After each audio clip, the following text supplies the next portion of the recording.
மாரியத்தை சாட்டிட்ட மக்களுக்கு சந்தோஷமாமா, மாவேரிச்சு பண்ணிட்ட மாமியாளுக்கு சந்தோஷமாமா, பணம் காசு கேட்காந்தா புருஷமார்களுக்கு சந்தோஷமாமா, புதுச்சேலை எடுத்து கட்டிட்டா பொண்டாட்டிகளுக்கு சந்தோஷமாமா, சின்ன கருப்பும் பெரிய கருப்பு திருவிழா வந்துட்டா கெடா வெட்டு ஊர் முச்சோடு சந்தோஷம். எல்லா ஊர்லயும் போய் இந்த பாட்டை பாடி ஒரு 10-20 பேரையாவது ஆட்டம் போடாம நீ பேச்ச ஆரம்பிக்கிறதே இல்லை. நடுவரவர்களை எந்த ஊர்ல நாம் சாமி அழைச்சு சாமி வள்ளியோ அந்த ஊர்ல போய் செய்கிற ஊசு தண்டம் ஒரு பிரயோஜனம் இல்லை.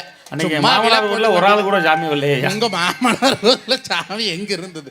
கும்பாசயத்துல வராதுங்க நடுவர். அப்படியா?